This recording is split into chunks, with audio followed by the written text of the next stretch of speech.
Whiturau tāngata i te rāngai mātauranga ka whai wāhi ki te 12 miliona tāra ka tahi anō ka whakaritea mai e te kāwanatanga hei ako i te reo Māori. Nā te minita tuarua i ngā take mātauranga nā Kelvin Davis tēnei pūtea hō i whakapuaki i ōtaki i te rānei i mua i te aroaro o ngā tauira o te reo i te rohe o kāpiti horowhenua. Hei tā eruera rerekura ko te whāenga o tēnei kaupapa nei kia horapa haere te reo ki ngā akomanga o tēnā kura o tēnā kura i ngā tau nei tai atu ki te 2025 Mārima. I whakarau i ka mai ai ngā manuhiri ki te karapurehi hoiho o Ōtaki. E hara i te me, e hara mai ki te peti. Kei te tautoko kē te minita i enei kaiako hei kaiwhakatairanga i tō tātou reo rangatira. Mā te tini o ngā kaiako, ka whakaakongia ngā tamariki kei roto i ngā kura auraki, hei āwhinatia rātu kia tai ki ngā tino taumato te ao reo Māori. I hara mai enei kaiako no Taranaki, whanganui, horowhenua me kāpiti.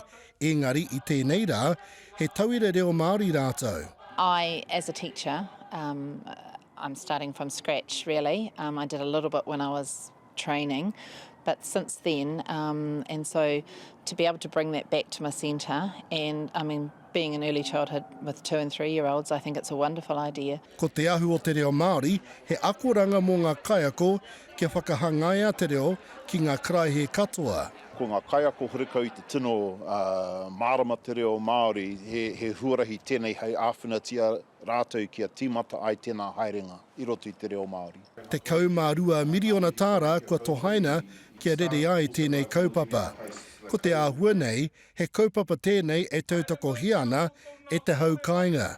Kua huruhuru mai te kaupapa nei, no reira kua noho ai tēnei kaupapa hei koro ai whakamana mo tātou, nā runga i ngā huruhuru kua kohaina mai e te kāwanatanga, no reira aku me hinui ki a ratau. Ko te wheremiere o tira ki tō tātou Paul Davis, kua here mai ki te tautoko i tēnei kaupapa.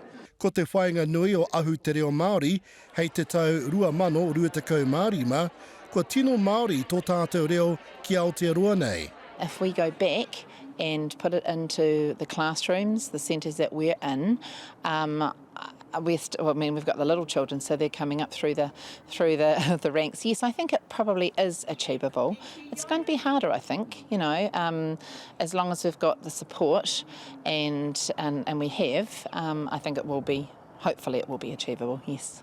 Kia rangona ai te reo Māori i te karaehe, i te hapori, i ngā wāhi katoa o Aotearoa. Iruere Rerikura, Te Karere.